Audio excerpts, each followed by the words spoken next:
Mesdames, Messieurs, bonsoir. On est très contents. On se retrouve grâce à Midrash Juda Manitou. On se retrouve en Zoom pour discuter de pensée juive. Et ce soir, c'est avec le professeur Noar Dana Picard. Tu veux continuer à nous entretenir du Maharal de Prague. Birchavot. Erev Tov, bonsoir à tout le monde. Shalom, shalom. Ou peut-être bon après-midi pour ceux qui sont loin. On va montrer le texte. Donc, les dernières fois, nous avons parlé au tout départ de Galout et Géoula, puis on est rentré dans le chapitre du Maharal dans Netzar Israël, où il nous parle des raisons de la Galout, en insistant sur le fait que ça paraît un petit peu extraordinaire au sens pas ordinaire, oui, pas que justement on soit obligé de partir en galoute. Et la raison pour laquelle d'habitude on nous explique le départ en galoute, c'est pour des raisons de faute. C'est vrai qu'il y a des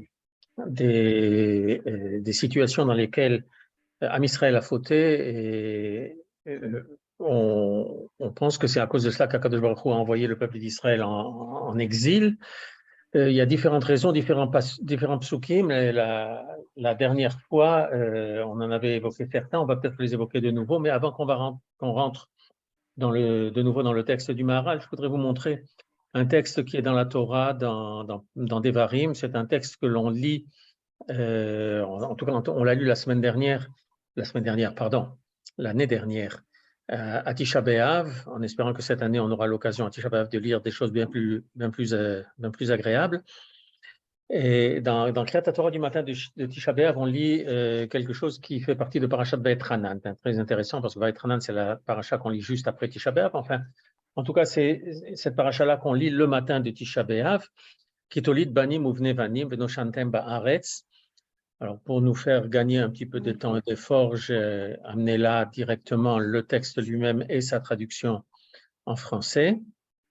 Et on a donc là une situation que l'on pourrait comprendre relativement facilement parce que bien après que ces mots-là aient été prononcés, et c'était dans le désert, mais bien après, Am Israël était en terre d'Israël et on sait qu'il y a eu un certain nombre de périodes où les choses se passaient relativement mal. Et en particulier, des questions d'idolâtrie se sont posées extrêmement rapidement. Et il y a même eu des cas dans lesquels l'immense majorité était idolâtre. On connaît très bien ce qui s'est passé à l'époque de Eliyahu Hanavi, par exemple. On a eu des rois qui étaient suffisamment idolâtres pour avoir essayé de liquider tous les prophètes. C'est sûrement par miracle que certains ont réussi à survivre.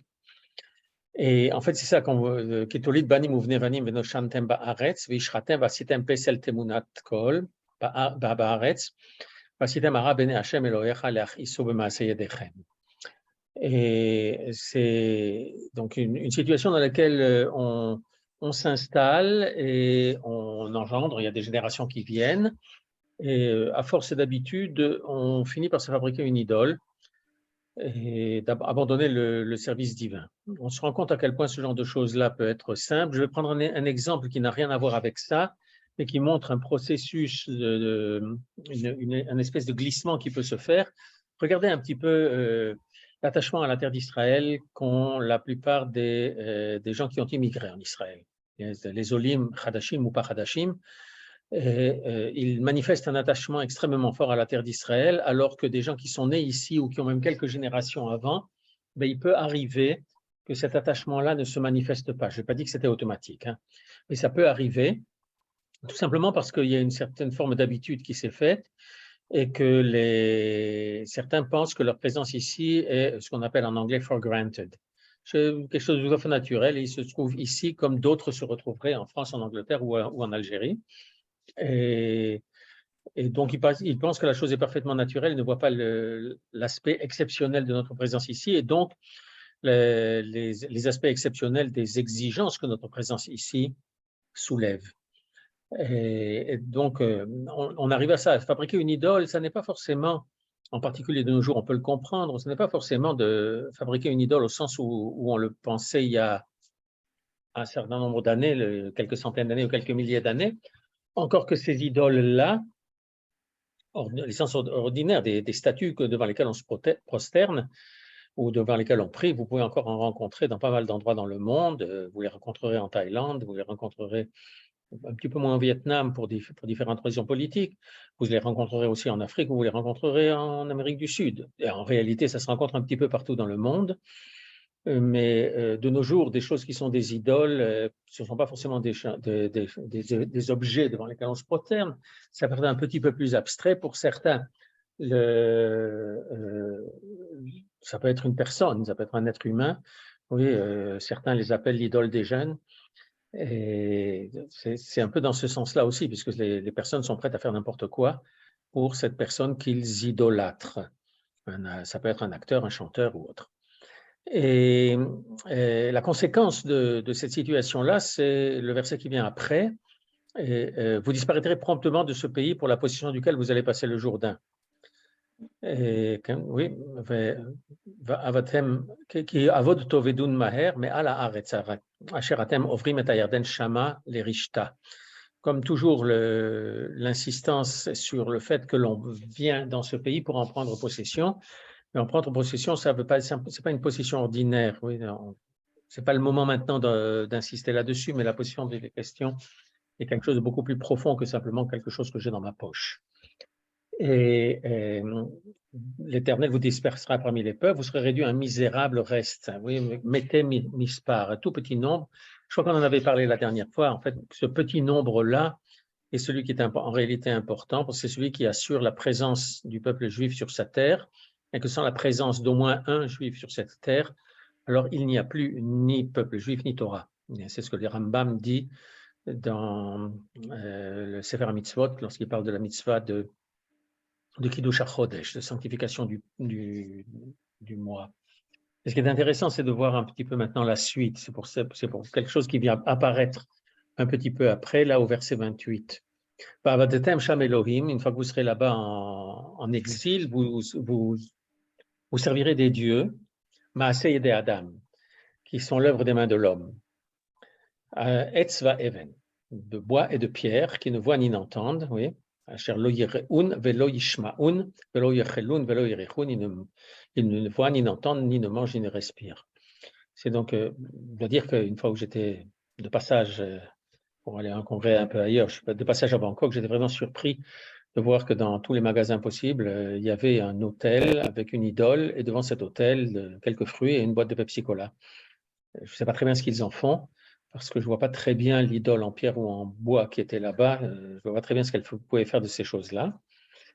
Mais ce qui est intéressant, c'est l'œuvre de tes mains, Dieu de bois et de pierre. Et il y a des commentateurs qui vont nous dire, bah oui, le monde, à un certain moment, s'est retrouvé partagé en deux.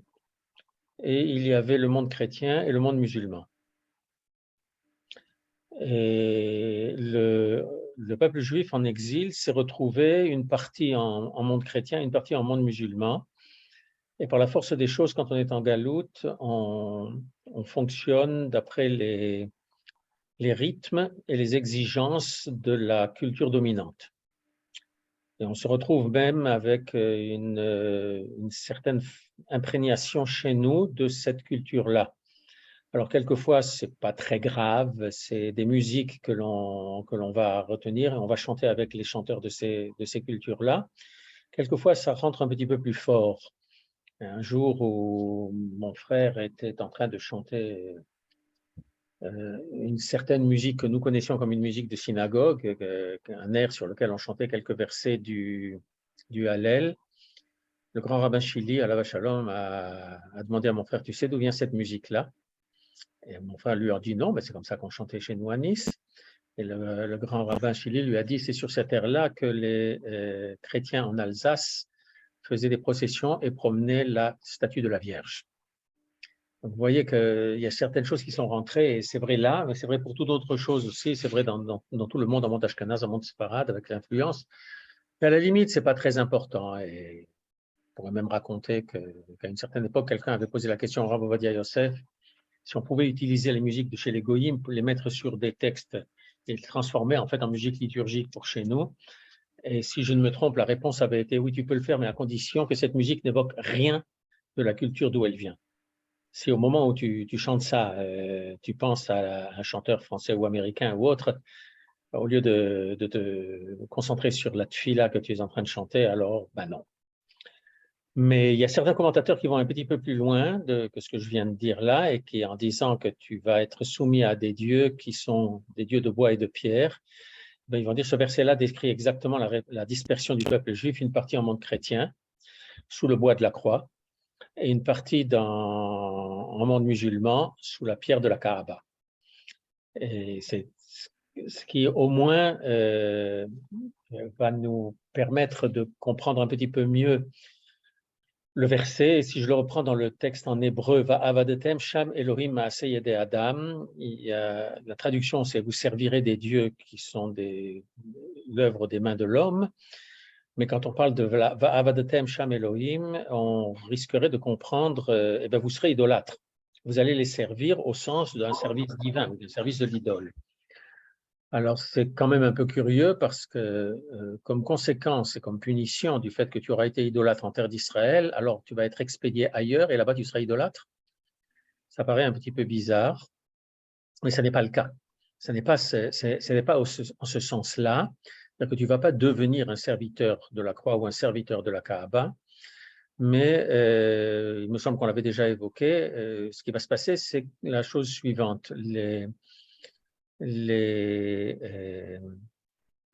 versets qui sont dans Parashat Ha'azinu sont utilisés par le Midrash pour nous expliquer qu'en réalité, Akadosh Baruch Hu, lorsqu'il a créé le monde, a attribué à chaque peuple un sar. On appelle ça sar, ça n'a rien à voir avec des ministres. C'est en fait un sar, c'est un ange. C'est l'ange tutélaire, c'est comme ça qu'on appellerait ça en français, du peuple en question. Et par exemple, il y a l'ange de l'Égypte, il s'appelle Mitzrayim.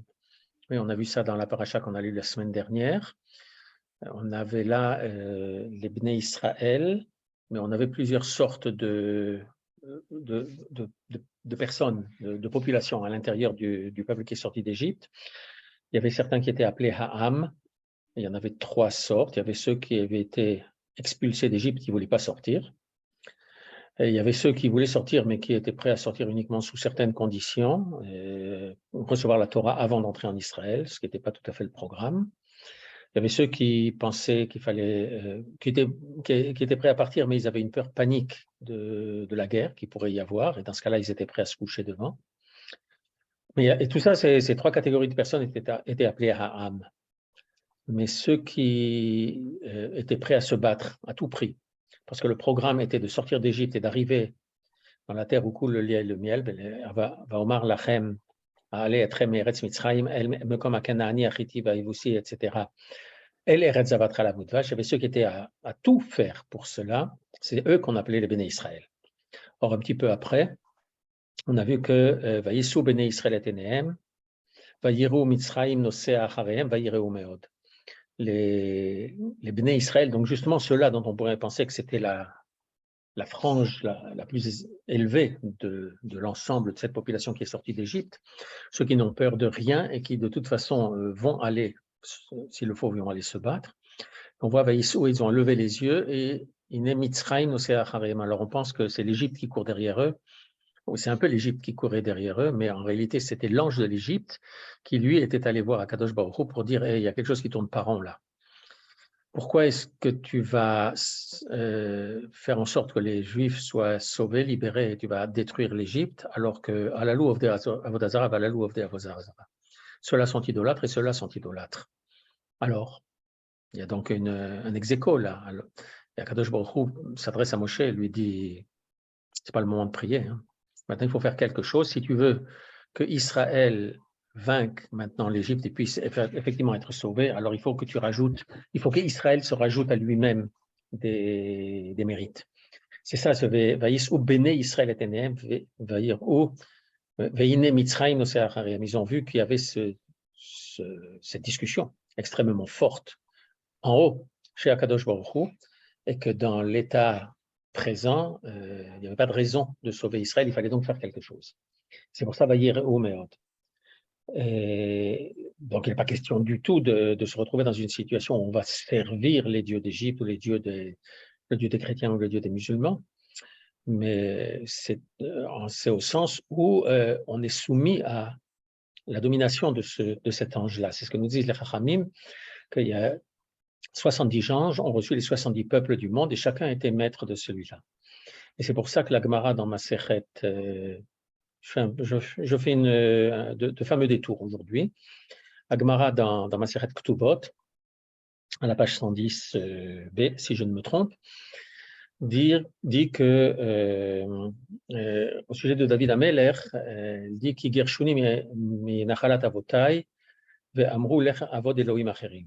Ils m'ont expulsé de l'héritage de mes pères, donc de l'apanage de mes pères plutôt, et ils m'ont dit va servir des dieux étrangers. Et la Gemara de poser la question, mais qui a dit ça à David? Personne ne lui a dit.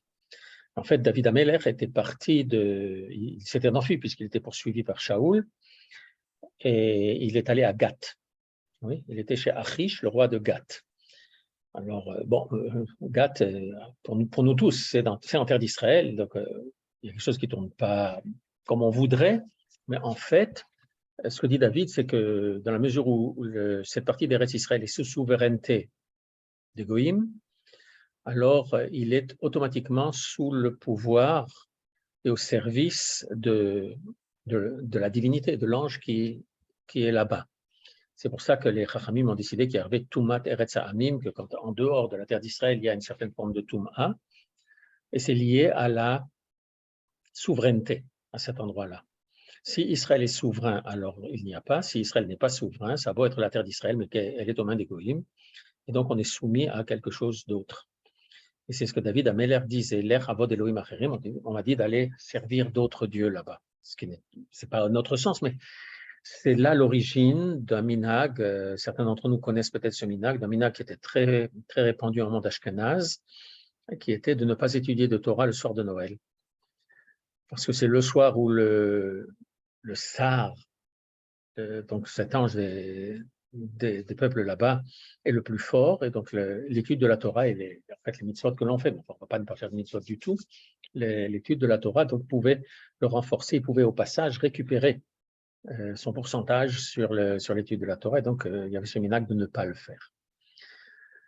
Il est assez clair qu'un minhag comme ça en terre d'Israël, chez nous, maintenant dans notre pays, en Médina d'Israël, c'est clair que ce minhag-là n'a pas de sens. Nous sommes directement sous les yeux d'Akadosh Baruch Hu. Ene Hashem Elohecha ba mereshit hashana ve'ad acharit shana. En tout cas, il y a quelque chose là qui est une conséquence de ne pas être sur place, mais ce n'est pas parce que l'on aura été idolâtre en terre d'Israël que la punition va être d'être idolâtre ailleurs.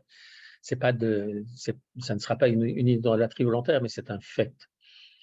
Bon, je vais en revenir quand même au Maharal après tout ce détour, et on va revenir un peu à ce que disait le Maharal, et en ayant en tête une distinction que l'on avait déjà faite auparavant et qui va être nécessaire de nouveau, et qui est une distinction extrêmement maharalienne entre les choses qui sont be'etzem et les choses qui sont be'mikré. Quelque chose qui est be'etzem, c'est quelque chose qui est par essence, alors quelque chose qui est be'mikré, on peut rappeler ça peut-être par contingence, je ne sais pas. En fait, la traduction de be'mikré en ivrite moderne, c'est par hasard, mais c'est pas de ça qu'il est question. Quelque chose qui est essentiel à la personne, qui est existentiel à la personne, c'est quelque chose qui fait partie de lui. Aujourd'hui, on appellerait ça c'est son ADN. Et quelque chose qui est bémicré, c'est par accident. Par accident, c'est-à-dire qu'il n'a pas été fait pour cela. Ça peut arriver, oui. Nous sommes faits pour marcher sur deux pattes, mais ça peut arriver que de temps en temps, on marche à quatre pattes. Soit qu'on soit tombé, soit qu'on ait envie de jouer avec un enfant, alors on se met à quatre pattes à côté de lui. Mais c'est quelque chose on va voir dans le Maharal par la suite, c'est quelque chose qui ne dure pas. Les choses pérennes sont les choses qui font partie de l'essence même de celui qui les a.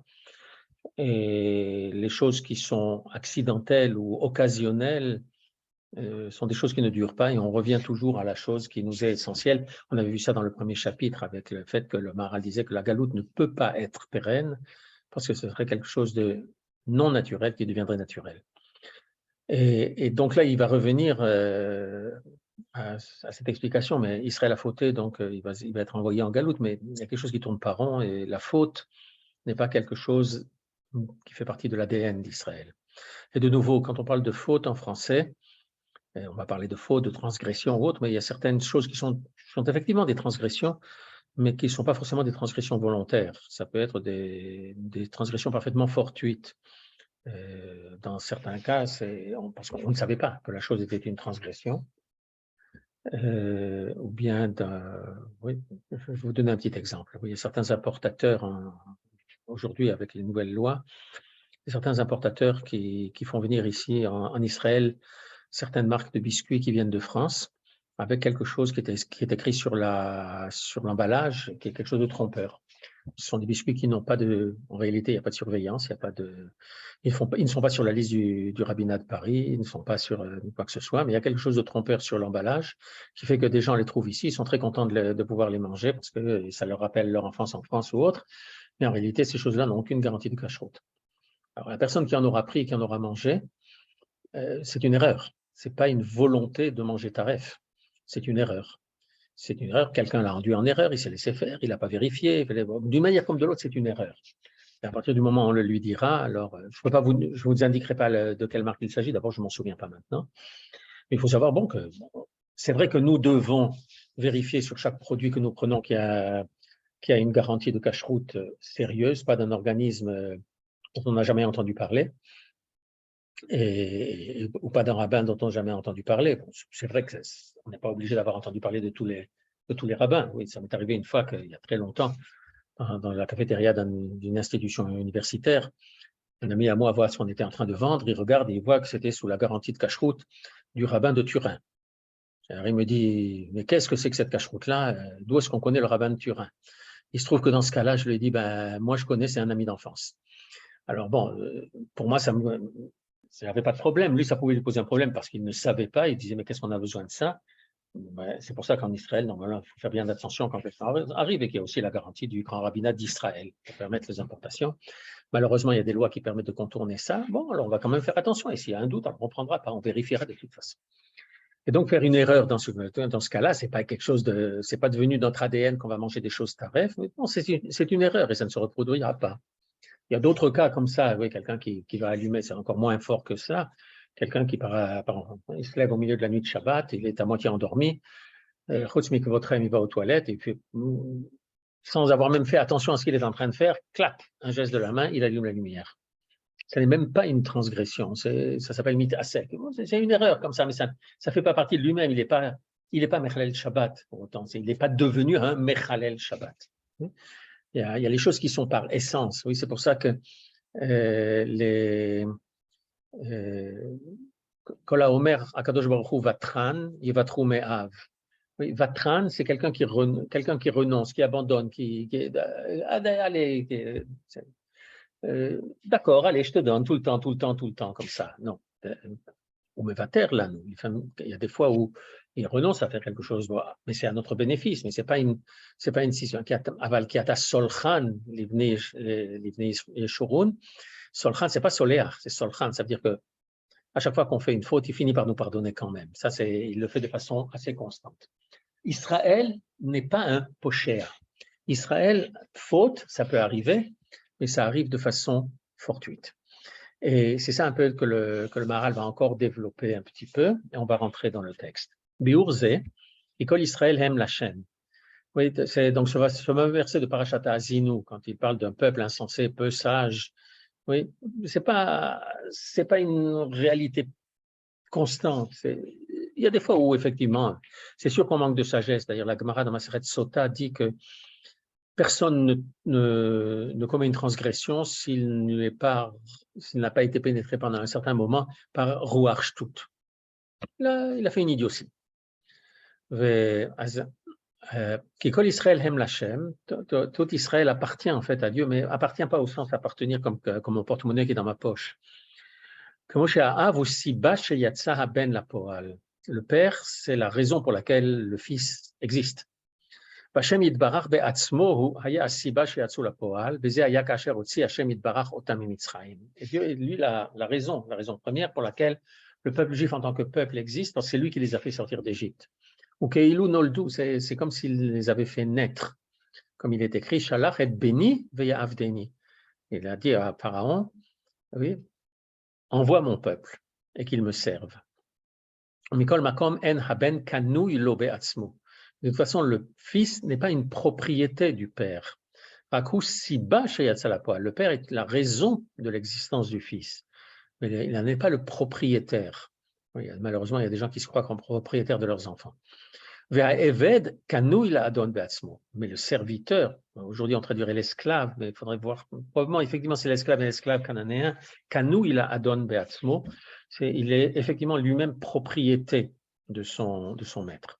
Vashem itbarach, im sheotziam la poal, hem gam ken knuyim lo beatzmam la avadim, ki otziam mina avdut beotot uvmoftim, ad shenasu avadim knuyim lo. Alors, de ce côté-là, le Maharal nous dit le peuple juif est à la fois le fils, Banim Atem Lachem Elokechem, ou bien comme il l'a dit à Pharaon, Béni Bechori Israël. Mais d'un autre côté, on pourrait voir cette action de faire sortir le peuple d'Égypte comme une action de prise de possession. Et les Chachamim dans Maseret Kiddushin ont dit Dalet ou Mezuzah hayu edim shepasarti al bate bnei Israël v'amarti lahem ki li bnei Israël avadim. Et la porte et le chambranle sont les témoins que je suis passé au-dessus des maisons, là où il y avait le sang du sacrifice qui avait été mis sur le linteau et sur les deux poteaux sur le chambranle. Et donc, Akadosh Baruch Hu est passé par-dessus les maisons où il y avait ce signe-là. Et donc, la conséquence en a été qu'il lit Béné Israël Avadim. Mais ce n'est pas au sens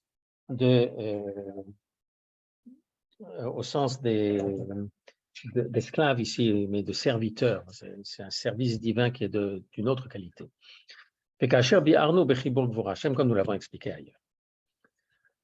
Lachen, lekach amar, halo hu avicha kanecha. C'est de nouveau dans Parashat Ha'azinu. Il est à la fois ton père, et je préfère dire ton seigneur plutôt que ton propriétaire. Oui, quand on dit Akadosh Baruch Hu connaît Hakol, on le dit dans la Tfila, il n'a rien acheté. Oui, connaît Hakol, ça veut dire que c'est lui le maître du monde. Mais un bon maître n'est pas un maître qui va considérer son serviteur comme une pièce de bois, mais qui va le considérer comme un être humain, il va le traiter comme un être humain. C'est ça qui est important. Veod Amar, hu asecha, c'est lui qui t'a fait. Vedavar ze bifnei atzmo, ki ha'av eno rak ma shehevi ben el ha'olam, aval asiyat ha'adam bechol tikuno. En fait, le père, c'est pas seulement une raison purement technique. Oui, de nos jours, avec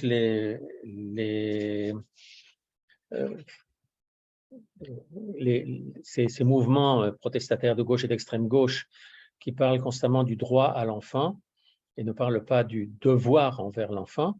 En fait, l'enfant, ce n'est pas simplement quelque chose que l'on a fabriqué, et donc on y a droit et on est un propriétaire, mais on a des devoirs envers lui parce qu'il faut le faire, asecha. C'est un enfant qui naît est très imparfait. Oui? Lorsqu'une jument met bas un petit, le petit est debout séance tenante. Lorsqu'un petit homme naît, oui, lorsque la mère accouche et que ce petit enfant sort, eh bien, il va falloir des mois et des mois d'apprentissage avant qu'il ne puisse pas marcher, avant qu'il ne puisse parler. Et ce asecha, la asot, c'est parfaire. Oui, comme lorsque, dans le cas de l'ayefatoir de la prisonnière qui a été faite pendant la guerre, et qui a été amenée, Aseta et Tsipornea. Elle va, Vasta et Tsipornea, ça veut dire qu'elle va faire pousser ses ongles, parce qu'elle va les compléter. Donc, ou Asecha, Akadosh Baruch Hu ne s'est pas contenté de nous faire naître de façon, technique, oui, mais il s'est occupé aussi de notre éducation et de permettre au peuple juif de se développer et d'arriver à une situation qui est la situation à laquelle il doit être, de la même façon que les parents font que les enfants puissent grandir, se développer, apprendre à parler, apprendre à manger seul, à s'habiller seul et à devenir autonome. Akadosh Baruch Hu fait ce qu'il faut pour que nous puissions devenir autonomes. La preuve qu'il a pas mal réussi, c'est toutes les erreurs que nous sommes capables de faire, y compris comme peuple. Oui. D'où les conséquences de ces infractions qui sont quelquefois de partir en galoute. Quelquefois, ça n'arrivera plus. Mais c'est ce que certains ne comprennent pas dans le fait qu'il faille revenir de la galoute et que nous sommes en plein kibbutz galouyot. Et on va sauter encore quelques lignes et on va en arriver ici à la ligne 93. Velo yaspiku atshuva lomar shaya ze bemikre ki ba'avonotenu haya matmid davar ze beYisrael uvar yitbaer pa'amayim harbe she'amikre eno matmid. On a l'impression que nos fautes, en fait, qu'on a continué longtemps. C'est vrai que c'est pendant des centaines d'années qu'on a eu cette impression-là. Si on lit le Tanakh, oui, des centaines d'années où nous avons dévié du droit chemin, mais ça n'a jamais été, d'une part, ça n'a jamais été constant, et d'autre part, ça n'a jamais été tout le monde. Il y a toujours eu, à tout moment, il y a quand même eu des gens qui ont sauvé la situation, oui, même si c'était un tout petit pourcentage à l'époque de Eliyahu Hanavi. Il y avait tellement de gens qui étaient idolâtres. Malgré tout, il y avait quand même un noyau extrêmement constant. C'est nos anciens qu'on va la comprendre, et c'est dans la Gemara, dans Masechet Sukkah. Qui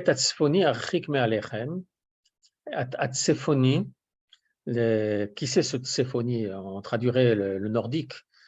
C'est ce qu'on appelle en français le mauvais penchant. Mais je continue à parler de Yetzer Hara. J'avais évoqué ça lors de notre dernière rencontre. Yetzer, c'est la zone litzor, créer quelque chose. Et il y a en nous des forces pour créer quelque chose. Et quelquefois, ça crée quelque chose de bien. C'est ce qu'on appelle Yetzer Hatov. Faites bien attention. Oui. On ne parle pas de Ha Yetzer Hatov. Oui, c'est Yetzer Hatov. C'est ce qu'on appelle en français un état construit. En ivrite, Smichut. C'est Ha Yetzer Shel Hatov. C'est-à-dire ce qui va provoquer le fait qu'on va fabriquer quelque chose de bien, qu'on va vers le bien. De la même façon que Yetzer Hara, c'est... Excusez-moi, il y a quelqu'un qui insiste, qui n'a pas compris que je ne pouvais pas répondre. Allô? Allô? Oui? Oui, je suis en train de donner un cours par Zoom, c'est pour ça que je ne te réponds pas. Maman était chez mamie. Ok, bye.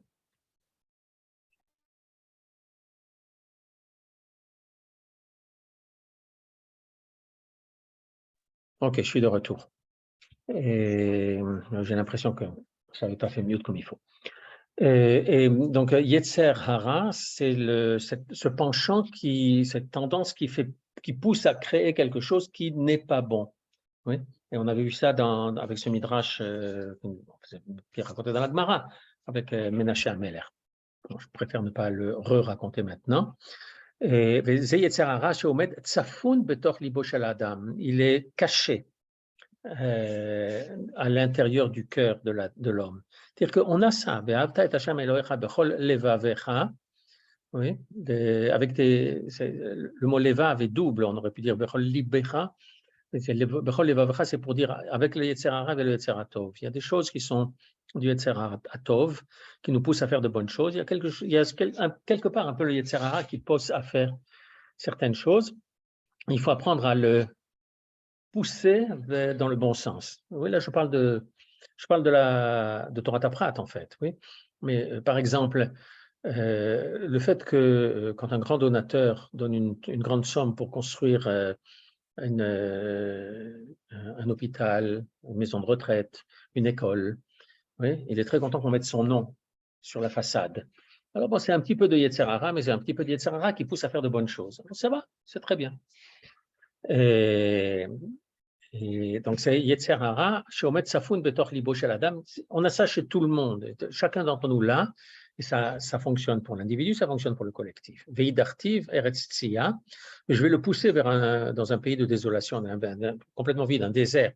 La Makom She'en Bene Adam et Tsugim Sham. Les Idgarot Bahem. De façon à ce qu'ils ne puissent pas les inciter à faire le mal. Panav el Hayam Akadmoni, mais on n'a pas besoin de continuer avec ça. Mais une situation, c'est c'est quelquefois, effectivement, il y a quelque chose qui pousse Israël à ne pas faire ce qui doit être fait comme il faut.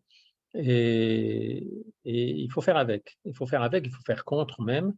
Mais bon, il est là, il existe. Et alors, la question qui vient, c'est la question que j'ai indiquée en lettres en rouge. Mais il faut poser la question, alors pourquoi ce fameux Yetzirah, il va abandonner les peuples du monde pour s'occuper de celui qui justement est supposé être à un certain niveau élevé? ופירוש דבר זה, כי מי שיש לו מעלה גדולה יותר ממה שהוא לשאר אדם, נחשב דבר זה כאילו הוא יוצא מן הסדר והשיעור, ובשביל זה דבק בהם כוח אשר הוא מבטל מעלתם. C'est tout simplement parce que quelqu'un qui a une grande élévation, eh bien, en réalité, ça le fait un petit peu sortir de l'ordinaire. Oui. Quand vous avez comme ça tout un tas de gens qui ont la même taille, et puis il y en a un qui est un peu plus grand, qui est un géant, alors sa tête dépasse, du coup on le remarque plus. Et si on le remarque plus, les gens ont plus tendance à avoir tous les défauts. Et bon, alors quand un peuple qui est Uma Shel Ma'ala, ou un homme ou une femme qui est Mishu Shel Ma'ala, alors on va le remarquer. Dans notre vie de tous les jours, on voit ce genre de choses-là. Nous acceptons beaucoup plus mal que quelqu'un qui a une kippa sur la tête se comporte mal dans la rue, ne respecte pas le feu rouge, ou bien quand il y a une file d'attente quelque part, qu'il essaie de s'incruster là où il ne devrait pas être, il devrait prendre la queue là où elle doit être. On l'accepte beaucoup plus mal. Pourquoi? Parce qu'on pense que quelqu'un qui a une kippa sur la tête, il exprime qu'il a un niveau moral plus élevé, et donc nous sommes prêts à en exiger plus de lui. Mais la mitzvah de ne pas tuer, de ne pas voler, de respecter son prochain, d'aider les vieux et autres, elle est vraie de tout le monde. Oui. À l'époque où je suis rentré pour la première fois à l'armée, je cherchais un livre de halakha qui m'indique comment faire, parce qu'à l'armée, on rencontre des situations qu'on ne rencontre pas dans le civil. Et le livre que j'avais marquait souvent Achaya ladati lo ose kacha vekacha. Le soldat religieux ne fait pas comme ci ou comme ça. Et ça me paraissait un peu étonnant parce que tout le monde a l'obligation de respecter Shabbat, tout le monde a l'obligation de respecter la kashrut. Ce n'est pas simplement le dati qui ne doit pas. C'est vrai que c'est celui qu'on appelle dati, mais encore quelle est la définition de cela? C'est tout le monde qui doit respecter les préceptes d'Akadosh Baruch Hu. Bon, il y en a qui le font un peu plus, il y en a qui le font un peu moins, mais ce sont des mitzvot qui sont pour tout le monde. Et maintenant, il y a un certain comportement qui est exigé par Akadosh Baruch Hu de l'ensemble de l'humanité, mais il y a des exigences plus fortes du peuple juif parce que, comme dit le Maharal, l'Hashem Yitbarach, il est à Dieu, il est son fils, il est son serviteur, ou Asecha, ou Kanecha, ou Asecha, il t'a fait, il t'a façonné, il t'a fait évoluer, il t'a fait avancer. Et du coup, le Yetzer Hara peut venir plus facilement parce qu'on a plus... regardez bien le tremblement de terre qui vient d'avoir lieu là. Il a plus facilement abattu des immeubles élevés que des immeubles bas. À l'époque où on ne construisait pas avec des étages, vous savez, un tremblement de terre, ce n'était pas aussi catastrophique. Simplement, quand il y a maintenant des immeubles de 8, 10, 15, 20 étages et que ces immeubles-là s'effondrent, les gens qui habitent au 8e ou au 10e, ils n'ont aucune chance. Quand l'immeuble n'a pas été construit comme il faut, les Japonais, eux, savent construire des immeubles qui flottent, qui naviguent sur le tremblement de terre. Mais ce qu'on en a vu, c'est assez impressionnant. Bon, la Gemara parle de ce genre de choses-là, mais ce n'est pas notre propos ce soir. Et donc, c'est ça qui va nous expliquer un petit peu pourquoi, pas pourquoi Israël faute, mais on peut comprendre qu'effectivement, du fait qu'en Israël et du point de vue spirituel de la proximité avec Akadosh Baruch Hu extrêmement proche, alors les Yetzer Hara peut s'attaquer à lui beaucoup plus facilement. Et quand on tombe, quelqu'un de très élevé tombe de haut. Et d'où si des peuples se sont mal comportés, on ne voit pas. C'est vrai qu'il y a des civilisations qui ont disparu, oui, mais le fait de partir en galoute, Mais faut bien avoir à la tête constamment cette double effet, c'est que d'une part, nous sommes partis en galoute, mais nous n'avons pas disparu en galoute, alors qu'il y a tout un tas de peuples qui ont disparu complètement. Tous les peuples qui ont été déportés de leur terre par Nebuzaradan ou par Sancheriv, ils ont complètement disparu. Oui, on ne parle plus des Hittites ou des Akkadiens ou autres, les Sumériens. Et c'est comme ça que les choses se présentent. Et je saute de nouveau, oui. וזה נאמר בשעה שקיבלו ישראל התורה, שהיו ישראל במעלה היותר עליונה. Au moment où on a reçu la Torah, on était extrêmement élevé, ça tombe très bien pour Parashat Yitro. Il a dit, vous êtes des dieux, tous, des fils du Très-Haut. Alors, je ne savais pas trop bien comment il fallait que j'écrive le mot Dieu ici, parce que d'habitude, je ne l'écris pas. Et j'ai pris une traduction existante avec un petit D, pas avec un D majuscule. Mais c'est évident que nous ne sommes pas le Dieu, nous ne sommes pas Akadosh Baruch Hu, mais malgré tout, je n'aurais peut-être pas traduit comme ça, mais le verset dit Elohim Atem. Vous venez Elion Kulechem. Elohim, ça a différentes acceptions. C'est vrai que c'est un des noms d'Akadosh Baruch Hu, mais c'est aussi c'est aussi le nom des juges. Oui. Quand dans Parashat Mishpatim, on va lire pas cette semaine, la semaine d'après, c'est comme ça que vont être désignés les juges. Et donc à ce moment-là, on est effectivement très haut, mais il peut y arriver un moment où ça va se dégrader. Et le verset d'après, dans ce chapitre de Tehilim, il va dire Achen ki Adam temutun, mais vous êtes des hommes, vous n'êtes pas des dieux, vous êtes extrêmement proche d'Akadosh Baruch Hu, vous devez l'être, Banim Atem Lashem Elokechem, mais il y a des moments où vous êtes tellement humain que vous fautez, vous dérapez. Et dans ce cas-là, il y a la chute. Cette chute, elle a aussi une possibilité de guérison, une possibilité de correction.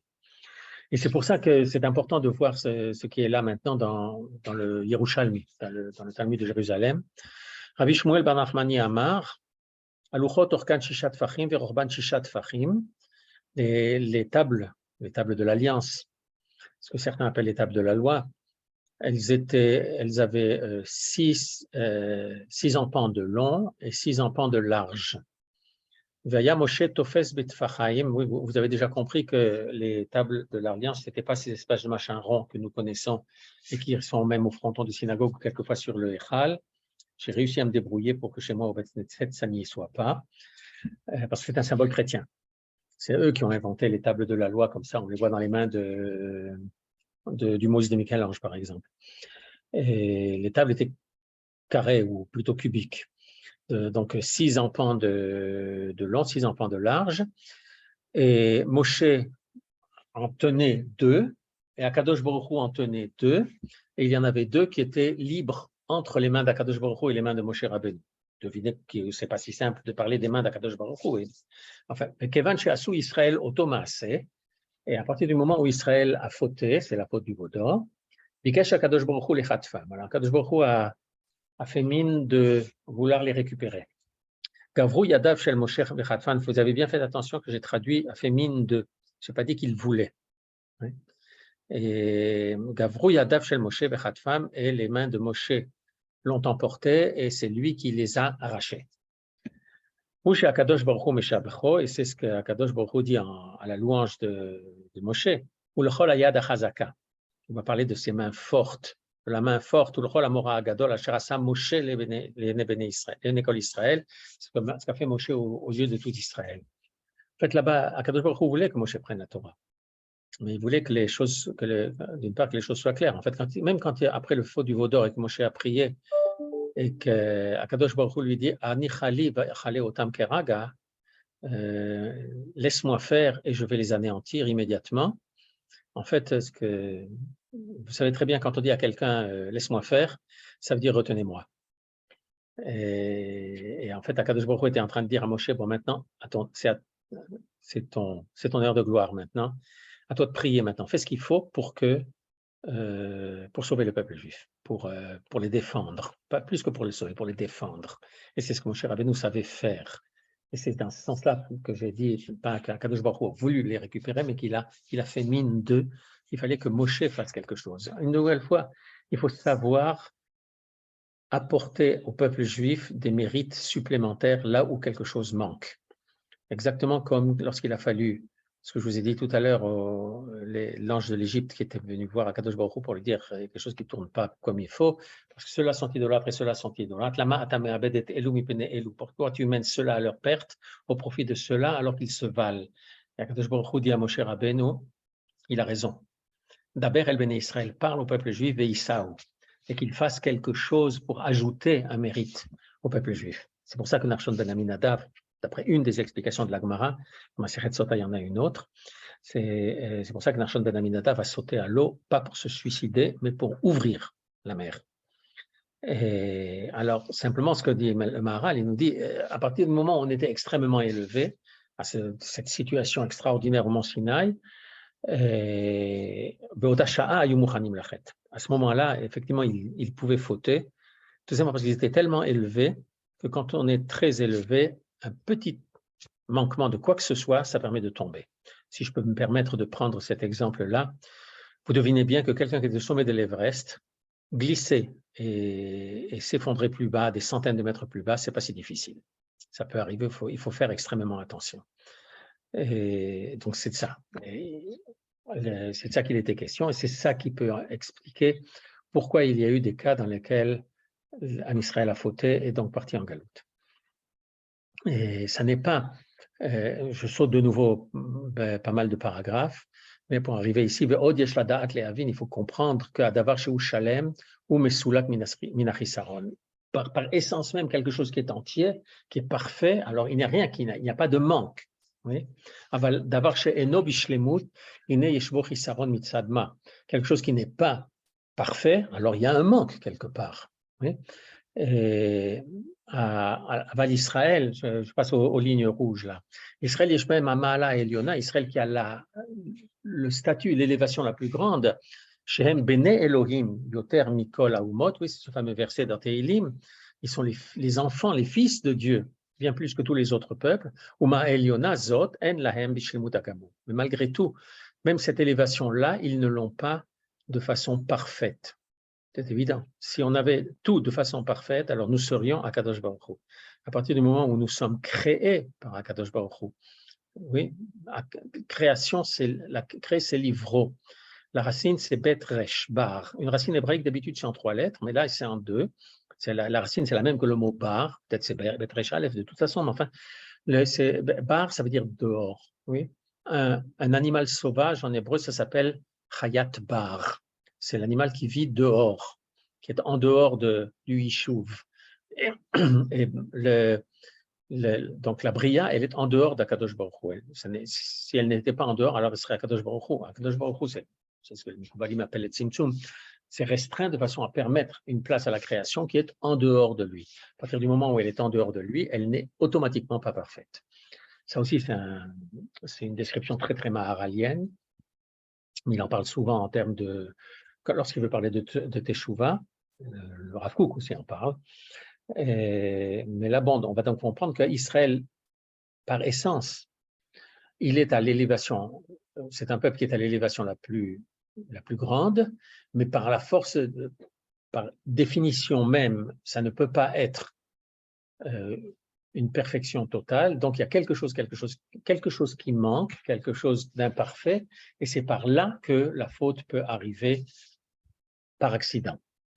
Et c'est pour ça que le verset qui vient dans Tehilim dit Ani amarti Elohim atem. Je dis, vous êtes des dieux. Atem bene Elion. Kulechem, vous êtes tous les fils du Très-Haut. Achen ke Adam temutun. Mais vous êtes des hommes. Vous êtes des êtres créés. Et donc, ou ke achad asarim tipolu, vous risquez aussi de tomber comme les plus élevés des créatures peuvent tomber. Et kol ze ki en lahem otam ala bishlemut. Et la reine, je saute de nouveau. C'est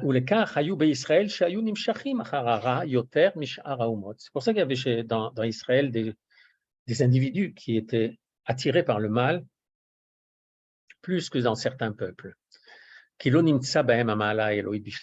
qu'il y avait ce manque-là. C'est un manque structurel parce qu'on est créé, pas pour d'autres raisons, mais c'est la faute est d'un côté, vous avez peut-être l'impression que je me contredis, elle n'est pas par essence, C'est vrai que l'essence, la nature même du peuple juif, c'est d'être le plus élevé possible et qu'à cause de ce que nous dit le Maharal, il y a une possibilité de faute parce qu'on ne peut pas être à la perfection ultime. Alors on va dire, bon, très bien, alors il y a quelque chose d'essentiel dans la possibilité de faute, mais non, c'est quand même quelque chose d'annexe. C'est pas quelque chose qui provient de nous-mêmes, c'est quelque chose qui provient de être quelque chose de créé.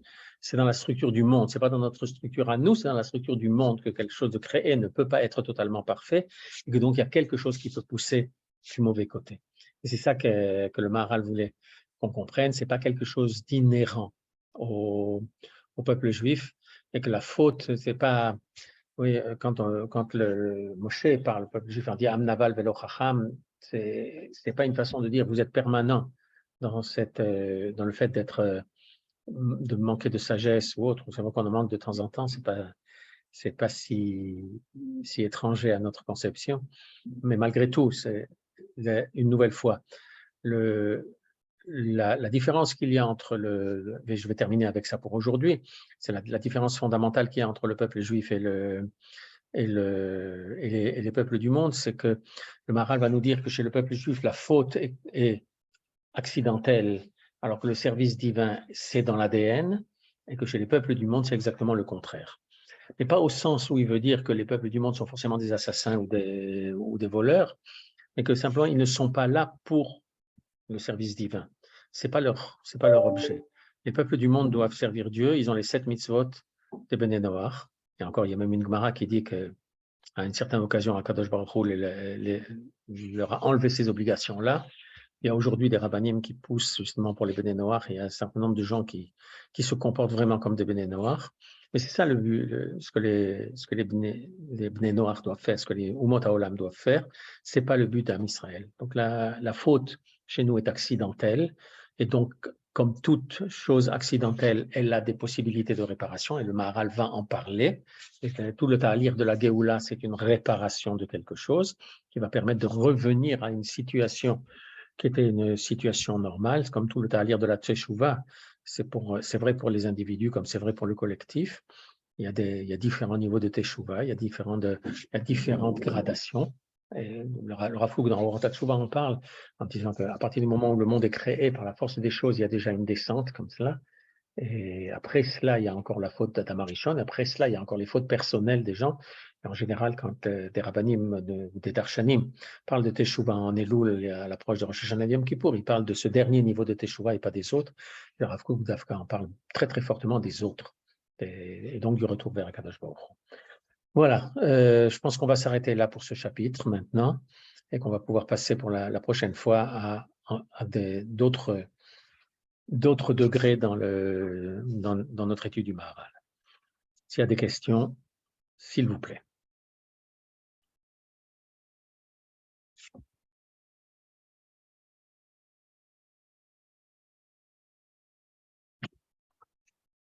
Johan, tu n'es pas là pour animer nos affaires? C'est pas grave. Pas de questions?